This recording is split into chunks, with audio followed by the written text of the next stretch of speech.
Hello dear student, welcome back to the commerce zone. आज मैं आपको एनपीओ के इस चैप्टर में बैलेंस शीट का फॉर्मेट समझाऊंगा। ठीक है, तो देखो, जब भी हम बैलेंस शीट बनाते हैं तो हमारे पास इसमें दो फॉर्मेट होते हैं। एक ओपनिंग बैलेंस शीट का होता है और एक क्लोजिंग बैलेंस शीट का होता है। एनपीओ में हमें पहले क्या बनाना पड़ेगा? ओपनिंग बैलेंस शीट तैयार करनी पड़ेगी। नाम से पता चल रहा है ओपनिंग बैलेंस शीट क्या होती है।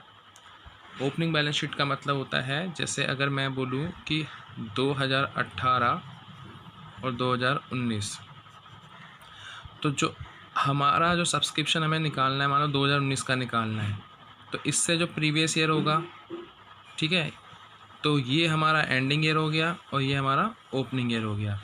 तो 2018 से रिलेटेड जो भी चीज़ें होंगी तो हमारी ओपनिंग से रिलेटेड होंगी, और 2019 से रिलेटेड होंगी वो एंडिंग ईयर से रिलेटेड होगी। ठीक है, या मैं ये बोलूँ 1 अप्रैल ये मेरा ओपनिंग, 31 मार्च से मेरा सारा क्या हो जाएगा? क्लोजिंग। ठीक है, 2 साल के कॉन्सेप्ट में चलना है हमें। ठीक है,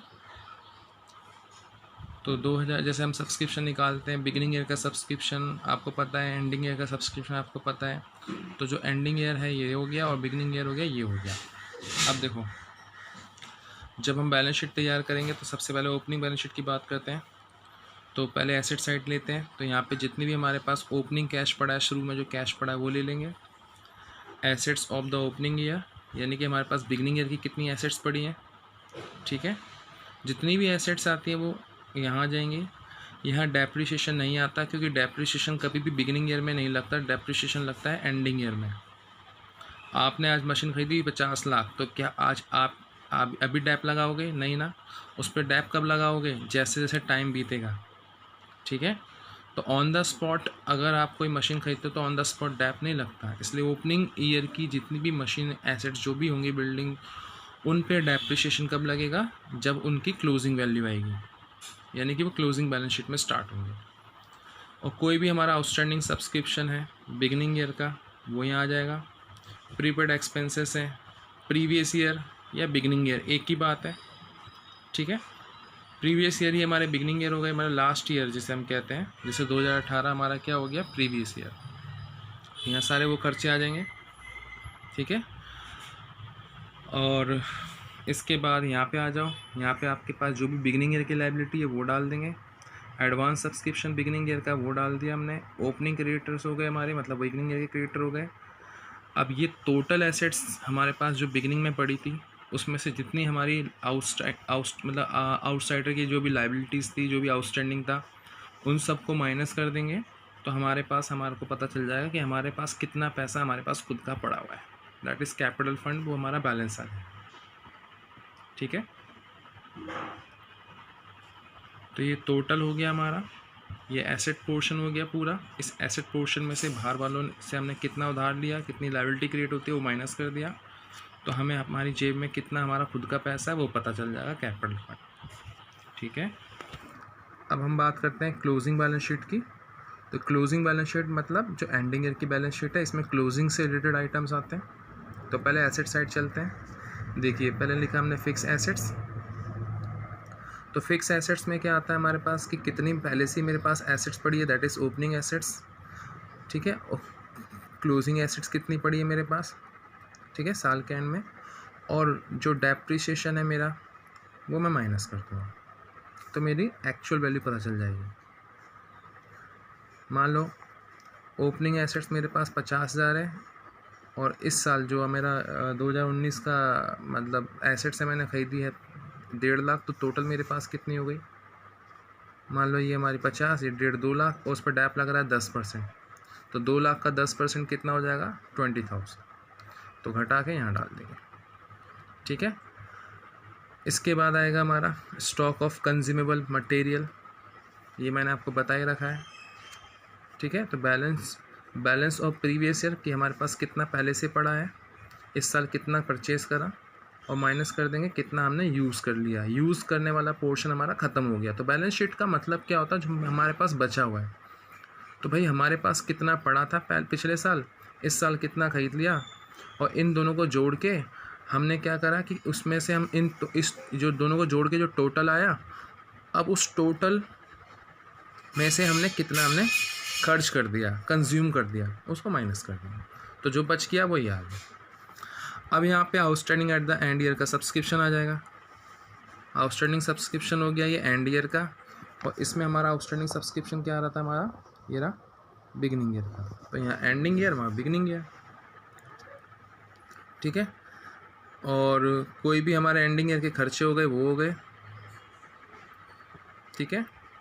कोई एंडिंग ईयर का कैश पड़ा है, फिक्स डिपॉजिट पड़ा है, कोई इन्वेस्टमेंट पड़ा है, वो सारा यहाँ आ जाएगा।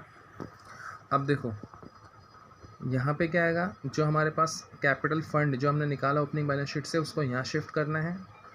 कैपिटल फंड मतलब हमारे पास कितना खुद का पैसा पड़ा है, प्लस अलग से हमने कितना सरप्लस कमाया वो ऐड कर देंगे। सरप्लस से मेरी कैपिटल रेज होती है, तो सरप्लस ऐड करूँगा तो मेरी कैपिटल बढ़ जाएगी, और अगर डेफिसिट है तो उससे हमारा क्या होगा, कैपिटल फंड कम हो जाएगा, तो उसे माइनस कर देंगे। Life membership fees, donation, grant, subscriptions. देखिए डोनेशन, ग्रांट, सब्सक्रिप्शन हमारा इनकम एक्सपेंडिचर में आता है, ठीक है। लेकिन अगर वो स्पेसिफिक हो जाए, स्पेसिफिक पर्पस के लिए हो जाए, तो उसे हम कैपिटल नेचर का आइटम बोलते हैं। और जो चीज़ कैपिटल नेचर का आइटम बन जाए तो उसको कहाँ डाल दोगे आप, लायबिलिटी साइड में। जब तक डोनेशन के आगे कोई स्पेसिफिक वर्ड ना लिख जाए, जैसे मैंने लिखा डोनेशन फॉर बिल्डिंग, तो वो स्पेसिफिक पर्पस हो गया, तो वो कैपिटल हो गया। खाली अगर डोनेशन लिखा है तो फिर वो हमारी इनकम में आ जाएगा। सेम इसमें जब तक उसके आगे कोई स्पेसिफिक पर्पस ना बन जाए कि भाई हमने डोनेशन, ग्रांट या सब्सक्रिप्शन किस पर्पस के बेस पर हमें मिला है जो भी, तो उस केस में जब तक स्पेसिफिक वर्ड नहीं आता तो वो इनकम में आ गया। अगर वो स्पेसिफिक वर्ड में आ गया, स्पेसिफिक पर्पस लिखा है, donation for building, donation for land, donation for school, तो उस केस में वो स्पेसिफिक पर्पस बन गया, तो उसे इसमें डाल देंगे लायबिलिटी से। कोई बैंक ओवरड्राफ्ट पड़ा है, इनकम, सब्सक्रिप्शन, ईयर एडवांस, यानी कि कोई भी हमारे पास सब्सक्रिप्शन है जो एंडिंग ईयर का एडवांस है, ठीक है। ये एंड ईयर है ना, कोई भी एंड ईयर का एडवांस है वो यहाँ आ गया, क्योंकि यहाँ पे हमारा क्या था, बिगिनिंग ईयर का एडवांस, और यहाँ पे एंडिंग ईयर का एडवांस आ गया। कोई भी एंडिंग ईयर के हमारे आउटस्टैंडिंग एक्सपेंसेस हो गए, ठीक है। कोई लास्ट ईयर के क्रेडिटर्स हैं, और कोई भी स्पेशल फंड हो गया। स्पेशल फंड मतलब हमारे पास कोई स्पेशल फंड आया है, मान लो स्पोर्ट के लिए, तो स्पोर्ट्स के लिए जो भी स्पेशल फंड आया है वो हमारे पास कितना है वो ले लिया, हम पे कितना बैलेंस है और उसमें से कितना खर्च कर दिया। मान लो हमारे पास स्पेशल फंड आया है स्पोर्ट्स के लिए 60,000, ठीक है। 60,000 में से हमने कितना खर्च कर दिया, 40,000 रुपये, तब हमारे पास कितना बचा, 20,000 ले लिया, ठीक है। ये टोटल आ गया, ये इसका टोटल आ गया, फाइन। अच्छा एक चीज़ और मैं बताता हूँ आपको, जब बैलेंस शीट बनाते हैं तो बैलेंस शीट में जो भी हमारी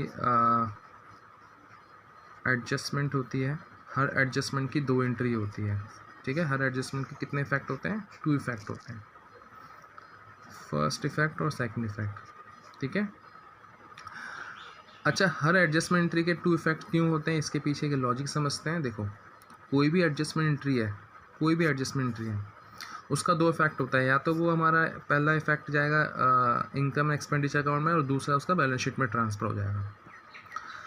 अच्छा जो एडजस्टमेंट एंट्री होती है उसका 2 इफेक्ट के पीछे ये लॉजिक है, क्योंकि जो एडजस्टमेंट होती है ना, ठीक है, उसकी कोई रिकॉर्डिंग नहीं की जाती, वो छूट गई, वो एंट्री रिकॉर्डिंग नहीं हुई इसकी।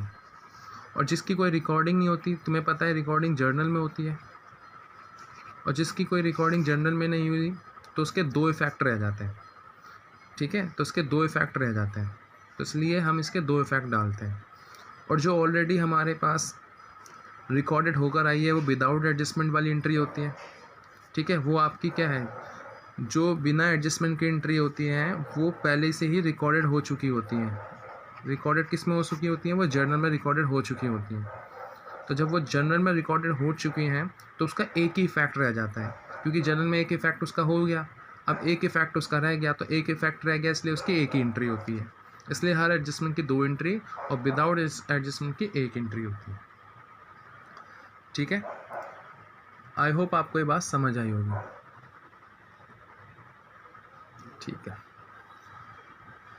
तो ये बैलेंस शीट का फॉर्मेट हमारा कंप्लीट हो गया। अब हम क्या करते हैं नेक्स्ट क्लास में, हम क्या करेंगे, इसका एक पूरा प्रॉपर क्वेश्चन करेंगे। और मैंने जो बैलेंस शीट में कुछ आपको आइटम्स बताएं कि ये वाला एसेट में आया है, ये वाला लायबिलिटी में आया है, उसमें से कुछ आपको ऐसे डाउट्स हुए होंगे कि सर ये outstanding at the end year liability में क्यों नहीं आया, एसेट्स में क्यों आया होगा, या ये आपका एडवांस जो है ये लायबिलिटी में क्यों आया, एसेट्स में क्यों नहीं आया। इसका भी मैं आपको एक क्वेश्चन के साथ लॉजिक समझाऊंगा, ठीक है। उसका आप वेट करिए अगली मेरी वीडियो में। और हाँ, एक चीज़ और ज़रूर याद रखना कि हमेशा बैलेंस शीट के अंदर, ठीक है, बैलेंस शीट के अंदर हम क्या करते हैं, कैपिटल नेचर के आइटम लेते हैं। जब हमारे पास पहला फॉर्मेट होता है रिसिट एंड पेमेंट का, ठीक है, तो जो रिसिट एंड पेमेंट वाला पार्ट होता है, उस रिसिट में हमारे दो तरीके की रिसिट्स होती हैं, revenue receipts and capital receipt. तो हमें बस ये पता करना कौन सी कैपिटल रिसिट है।